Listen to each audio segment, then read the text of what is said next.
여러분, 기도는 사명입니다.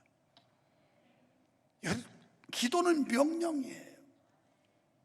이 기도라고 하는 건 호흡이며 기도는 일이에요. 그래서 사도들이 바쁘다 보니까 믿음 좋은 7 지사를 세우고 교회 운영이나 경영하는 모든 책임은 당신들이 져라. 우리는 기도하는 일과 말씀 전하는 일을 하겠다. 기도가 얼마나 중요한지 몰라요. 우리는 기도해야 삽니다. 기도는 호흡이에요. 숨 안 쉬면 죽는 것처럼 여러분, 영적으로 기도하지 않으면 죽어요. 또 기도는 노동이라고 누쏘는 말했어요. 그래서 이 기도가 그렇게 쉬운 게 아니라고요. 그만큼 노력이 따라야 되고 수고가 따라야 되고 이래야 기도할 수 있는 거거든요. 여러분, 하늘에서는 비상벨이 2가지가 있다고 그래요. 하나는 지옥의 비상벨이 있고 하나는 천국의 비상벨이 있는데, 사람이 죽으면 비상벨이 각각 다르게 울리는데요, 안 믿는 사람이 죽으면 지옥에서 비상벨이 따라라라 울려요. 하나 죽었다, 지옥 올 인간이 하나 온다. 믿는 사람이 죽으면 천국의 비상벨이 울리면서, 야, 유만성 목사 천당 온다, 그 유만성 목사 있을 곳 거처를 만들어 놔라, 환영할 준비를 해라, 의장대도 만들고 환영인파도 준비하고 천사들 다 동원해라. 2가지 비상벨이 울린다. 여러분은 어떤 비상벨이 울리기를 원합니까? 당연히 천국의 비상벨이 울리기를 원하시는 줄 믿습니다. 그래서 이 기도라고 하는 건요, 해도 되고 안 해도 되는 게 아니에요. 반드시 해야 되는 거예요. 왜? 성경이 말씀합니다. 마태복음 26장 41절에 보니까 시험에 들지 않게 깨어있어 기도하라. 이 말을 바꿔서 말하면 기도 안 하면 시험 든다는 거예요. 기도 안 하니까 시험 들어요. 기도 안 하는 사람 말씀 듣다가도 시험 들어요. 기도 안 하는 사람 봉사하다가도 시험 들어요. 제풀에 지쳐서. 기도 안 하는 사람 사명 감당하다가도 시험 들어요. 왜? 기도 없이는 하나님의 교회, 또 성가대 찬양 기도 안 하고 하면 이것도 오래 못 가고 시험 들어요. 이 기도가 이렇게 중요한 거예요. 그리고 데살로니가전서 5장 17절에 보니까 쉬지 말고 기도하라. 이 말은 우리가 숨을 멈추면 되겠어요? 죽지요? 끊임없이 계속 숨이 들이쉬고 나가고, 이게 일어나야 신진대사가 원만해지고 우리 세포가 죽지를 않고 맑은 공기를 계속 들여마시고 나쁜 거 빼내고, 이래야 육체도 건강한 거예요. 우리 영적인 삶도 똑같은 거예요. 사실은요, 오늘도 이사야서 말씀을 가지고 이사야의 경고를 들어야 되는데, 이 설교의 주된 내용들은 지난 주 중에 화요일인지 새벽 기도 때 이 말씀을 나눴어요. 이 말씀을 보면 너무 은혜가 되길래 이거 다시 좀 더 구체적으로 보완해서 설교 한번 더 해야 되겠다 한 거예요. 마태복음 18장 19절로 20절에 보면, 2 사람이 땅에서 합심해서 무엇이든지 구하면 하늘에 계신 내 아버지께서 저희를 위하여 이루시리라. 합심기도. 집에서 혼자 개인 기도할 수 있지만 뭐 때문에 새벽에 시간 허비하고 여기까지 와서 기름 달구면서 오겠어요? 집에서 기도할 수 있지만 금요 기도회 때 왜 모여서 기도하겠어요? 성경에 보니까 우리가 합심해서 기도하면 하나님께서 우리 기도를 들어주신대요. 아멘. 이렇게 기도하는 거예요. 예레미야 29장 12절에 보면, 너희는 내게 부르짖으며 와서 내게 기도하면 내가 너희를 들을 것이요. 그 부르짖는 기도도 막 하는 겁니다. 또 야고보서 5장 16절에 보니까 병 낫기를 위하여 서로 기도하라 그랬어요. 그러니까 우리는 다른 사람을 위해서, 환자들을 위해서도 기도해 줘야 된다는 거예요. 아유, 뭐 나는 건강한데 뭐 내가 무슨 기도가 필요해?가 아니라, 우리 교회 성도 중에 몸이 아프고 이 사경을 헤매거나 위경에 빠지거나 위험에 빠진 이런 사람들이 있으면 기도해 줘야 된다는 거예요. 단순히 병만 말하겠어요? 요즘같이 경제 환경이 나쁠 때 경제적으로 압박받고 힘든 분들을 위해서도 기도해 줘야 되는 거죠. 여러분, 기도는 사람이 하나님과 협력하는 경로고요, 사람이 하나님께 부르짖는 방식이며 사람이 하나님의 영에 감동을 받는 과정입니다.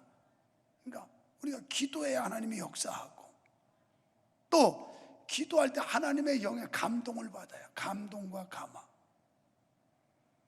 기도가 없는 사람은 영이 죽은 사람인데, 그것은 하나님의 감동을 받는 기관이 없다는 것을 의미합니다. 기도가 없이는 정상적인 영적인 생활을 할 수가 없습니다. 더군다나 성령의 뜻을 따를 수가 없어요, 기도하지 않는 사람은. 여러분, 기도하지 않는 것은 죄라고 그랬어요. 사도행전 사무엘상 12장 23절에 보면, 나는 너희를 위하여 기도하기를 쉬는 죄를 여호와 앞에 결단코 범치 아니하고. 기도 안 하면 죄 짓는 거래요. 그런데 우리는 다른 건 죄로 알면서 기도하지 않는 데는 죄책감이 없어요. 아니 뭐 기도하면 필요하면 하고 안 필요하면 안 하는 거지, 뭐 답답한 사람 하는 거고, 나처럼 모든 게 안정되고 평화로우면 안 하는 거지 뭐, 이렇게 생각하는 경향이 있는데 이게 잘못된 생각이에요. 기도하지 않는 건 죄라는 거예요, 죄. 지금 얼마나 많은 죄들을 짓고 왔어요. 일주일 동안 기도도 안 하고 맹성하다가 지금 또 도시락 배급받으러 왔잖아요. 이거 오늘 설교 도시락 하나 받아가지고 일주일 버텨보려고 또 좀 오신 거 아니에요, 지금? 도시락 배급받으러. 그런데 성경은 그렇게 신앙생활하는 게 아니에요. 모이기를 열심히 하고 기도하는 데 전념하고 성도의 교제를 귀하게 여기고, 이게 성경이에요. 우리는 다른 실수는 죄로 여기고 두려워하면서도 기도 안 하는 것이 죄라는 사실을 인식하지 않습니다. 성도가 기도하지 않으면서 전혀 죄의식이나 양심의 가책이 없는 게 문제입니다. 그래서 교회에서 목사도 장로님, 권사님들도 기도하시면서 전혀 가책을 안 느껴요. 뭐 그게 무슨 죄냐고. 성경이 죄라고 그랬잖아요. 내가 죄라고 그러는 게 아니라 성경 말씀이잖아요. 내 말을 안 믿어도 되지만 성경 말씀은 믿어야 되잖아요. 이게 신자 아니에요? 교회 다니는 신자가 성경을 안 믿으면 그건 난 크리스찬이죠. 불신자예요. 여러분, 성경을 꽉 믿으시기를 축원합니다. 성경은 꽉 믿어야 돼요. 가감 없이. 이거 자꾸 자기 비유 맞는 거, 거슬리는 거, 이런 거 걸러내는 게 아니고 성경이면 그냥 꽉 믿어야 돼요. 그래야 은혜 받고요, 그래야 살아요. 골로새서 4장 2절에 보면 기도를 항상 임실해요. 또 기도에 감사함으로 깨어 있어요. 기도가 깨어 있어야 영이 깨어 있는 거예요. 우리는 기도를 통해서 하나님과의 관계로 살아갈 수가 있고 예수 그리스도를 닮아가는 삶을 살 수 있음을 믿습니다. 성경은 우리에게 쉬지 말고 기도라고 명령하고 있는데, 동시에 기도하기를 쉬는 죄에 대해서 지적을 하고 있어요. 그러면 어떻게 기도할까요? 1절에 보니까 사도 바울은 모든 사람을 위해 할 수 있는 기도를 가르쳐 주는데, 간절히 기도하는 거예요. 기도, 일반적인 기도예요. 그 다음에 도구, 내 문제가 아닌 다른 사람의 문제, 제3자의 문제를 놓고 기도하는 거예요. 감사의 기도가 있습니다. 요즘같이 어지러운 세상, 환난 많은 세상, 그리고 전염병 걸릴까 봐 겁나는 세상, 이런 세상에서 그래도 하나님이 안전하게 해주셔서 우리를 여기까지 올 수 있게 된 거 얼마나 감사해요. 눈을 뜨면 하나님 오늘도 새날을 주시니 감사합니다. 이 몸이 사지백체가 온전해서 기거 동작할 수 있게 하시니 감사합니다. 이게 감사기도예요. 오늘도 하나님이 함께 해주셔서 승리하게 하실 걸 믿고 감사합니다. 이게 감사기도예요. 두 번째는 2절에 높은 자들을 위해서 기도하라. 그리스도인은 합법적인 권력을 가진 사람들을 위해서 기도해야 된다는 거예요. 합법적인 권력을 가진 사람, 이 지도자들을 위해서. 그들이 올바른 정치를 해야만 사회와 국가가 안정되고 그리스도인들도 고요하고 평안한 생활을 할 수 있기 때문에 그렇다는 거예요. 그래서 권세 잡은 사람들을 위해서 기도해야 돼요. 좀 가깝게 얘기하면 여러분 담임 목사 위해서 기도해야 돼요. 우리 교회요, 미안한 얘기지만 아무래도 담임 목사가 최종적으로 컨트롤해 가잖아요. 그런데 목사가 영성이 있어야 되고 하나님의 사람으로서 하나님 중심으로 서 있어야 되고 성경 적여야 되고 이래야 교회가 바로 가지. 그렇지 않고 목사가 삐딱하고 인위적이고 인간적이고 불신앙적이고 이러면 교회도 망치는 거. 그럼 누구 손에? 여러분 손에. 여러분 손에. 셋째, 4절과 5절에 보니까 복음 전도를 위해 기도하라. 하나님은 모든 사람이 구원에 이르기를 원하세요. 모든 사람. 지금 여기 교회에 있는 여러분만이 아니라 저 교회 바깥에 있는 사람들까지도 구원받기를 원하시는 게 하나님 마음이에요. 그래서 예수님을 이 땅에 중보자로 보내신 거예요. 하나님과 우리 사이의 유일한 중보자는 예수님밖에 없어요. 그래서 요한복음 14장 6절에 내가 곧 길이요 진리요 생명이니 나로 말미암지 않고는 아버지께로 갈 자가 없다. 유일한 구원자, 유일한 진리, 유일한 생명, 그분이 예수 그리스도인 줄 믿으시면 아멘 합시다. 예수님의 여성분들 얼마나 힘들어요. 제가 기도의 사명이라고 그랬는데, 여러분 사명이라는 건 싫어도 해야 되고 좋아도 해야 되는 게 사명이거든요. 그런데 여성분들 요즘 시대가 많이 바뀌기는 했습니다만 그래도 우리나라 정서로 또 우리가 인식하기는 여성들은 그래도 가족의 건강을 책임지고 가정을 잘 관리하고 그러면서 가정의 어떤 역할이 크다고 하는 책임감 때문에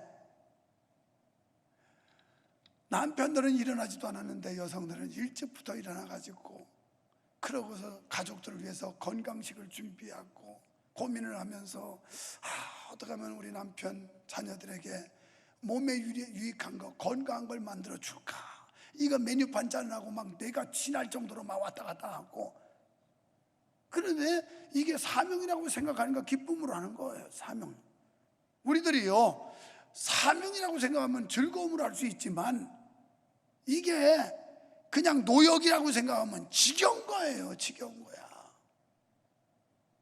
기도도 우리가 사명이라고 생각하면 자연스러워요. 그냥 지극히 당연히 해야 될 일이고 자연스러워요. 그래서 하나님의 마음은 지금도 모든 사람이 주께 돌아와서 하나님과 화목하기를 원하고 계시다는 거. 왜? 사도행전 4장 12절에 보면 다른 이로서는 구원 얻을 어떤 이름도 천하인간에게 주신 일이 없다. 한번 같이 읽을까요? 시작. 다른 이로서는 구원을 얻을 수 없나니 천하인간의 구원을 얻을 만한 다른 이름을 우리에게 주신 일이 없음이라 하였더라. 아멘. 그래서 전도하는 거예요. 왜 우리가 전도하고 밥 먹고 살고 싶어서요? 그보다 더 중요한 건 영혼 구원 때문이잖아요. 영혼 구원. 에스겔 2장 7절에 보니까 그들이 듣든지 안 듣든지 패역한 자들이기 때문에 안 듣겠지만 너는 전하라 고하라 그랬고요. 에스겔 3장 11절에 듣든지 아니 듣든지 그들에게 고하라. 디모데 후서에는 너는 말씀을 전파하라. 때를 얻든지 못 얻든지 전하라 그랬어요. 여러분 하나님의 그 심정, 잃어버린 영혼에 대한 안타까움, 이 마음을 우리도 가져야 된다는 거예요. 경건하고 흐트러짐 없는 신앙생활을 하면서 복음을 전하기 위해서도 우리는 기도를 쉬지 말아야 합니다. 마태복음 7장 7절에 보니까 구하라 주실 것이요, 찾으라 찾을 것이요, 문 두드려라 열릴 것이라 그랬어요. 우리가 하나님 앞에 구하면 주신대요. 그래서 구하는 거예요. 지금 우리는 매우 어려운 시대를 살아가고 있습니다.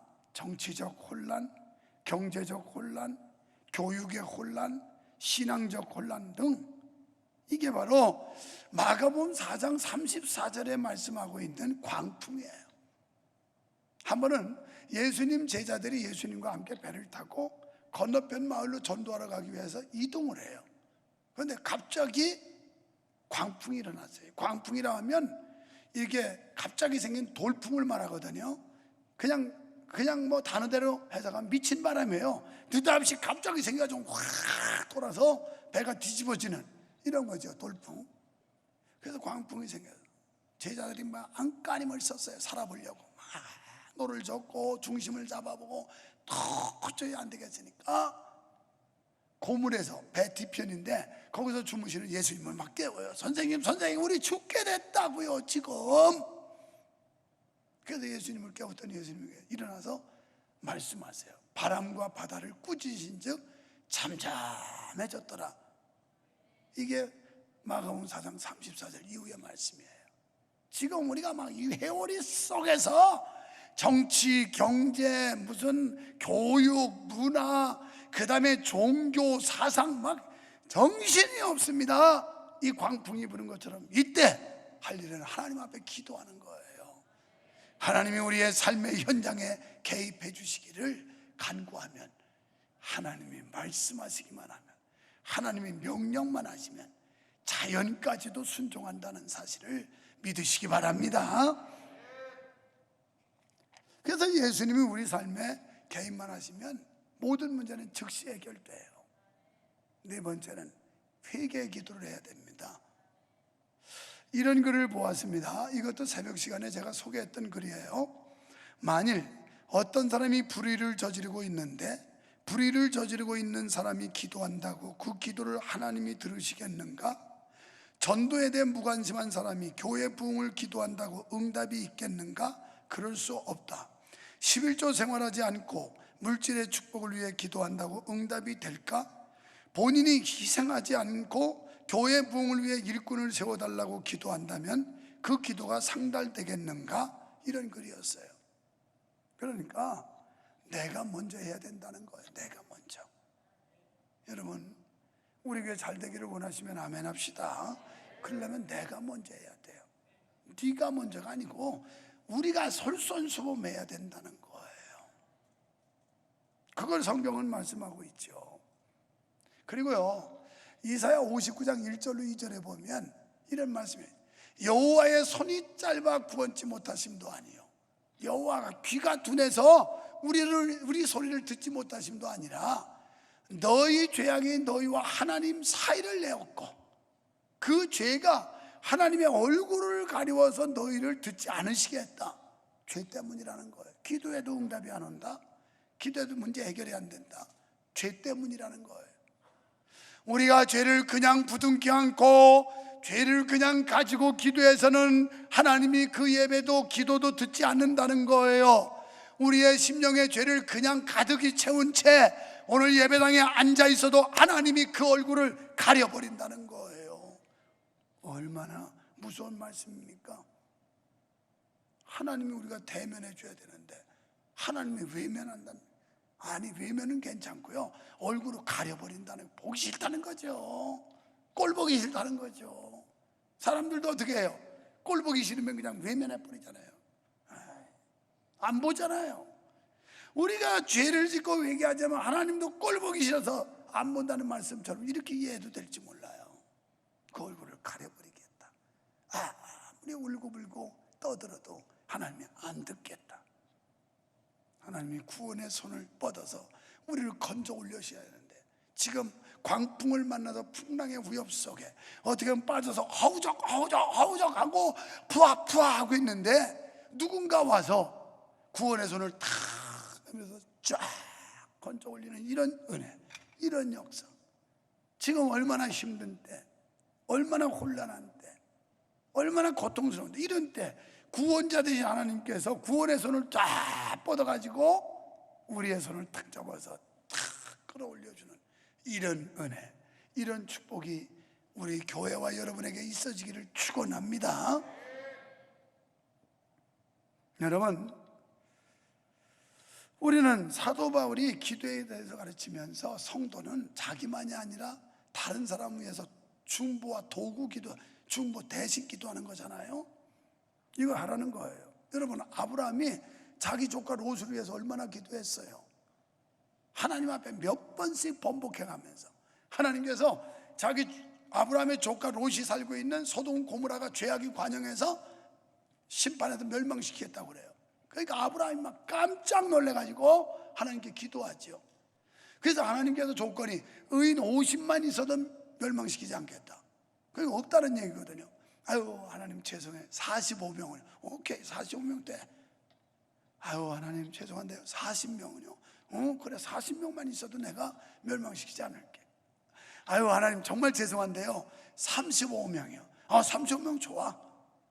아유 하나님 진짜 미안한데요. 30명은요. 30명도 좋다.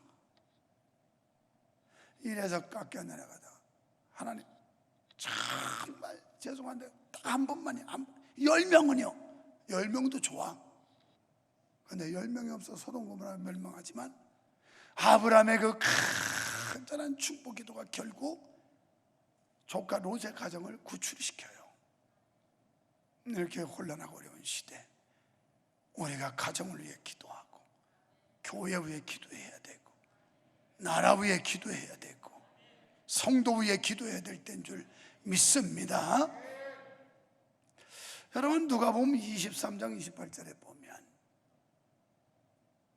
예수님께서 예루살렘에 십자가 지려고 올라가시는데 여인들이 따라왔어요. 그러면서 이 여인들이 제일 우는 거예요. 엉엉 우는 거예요. 예수님 그리 마옵소서 십자가 지시면 안 됩니다. 막 이렇게 부르니까 예수님이 예루살렘의 딸들아 나를 위하여 울지 말고 너와 너희 자녀를 위해서 울어라. 지금은 우리가 흘려야 될 눈물이 예수님 때문에 우는 게 아니라 내 자신의 신앙과 내 자식의 문제 때문에 울어야 된다는 거예요. 다음 세대 때문에 울어야 된다는 거예요. 부모들이여 정신 차리세요. 그런 식으로 고등학교 때까지는 자유가 없고 경제 어떤 거 독립권이 없고 하니까 부모 말에 고분고분하다가 대학만 가면 그때부터 다 나가리 때까지 있고 신앙은 온데간데 없이 다 팽개쳐버리고 주님은 아는 데도 없고 교회는 상관도 없고 이렇게 전락한 젊은이들이 이 땅에 얼마나 많은지는 알고 있습니까?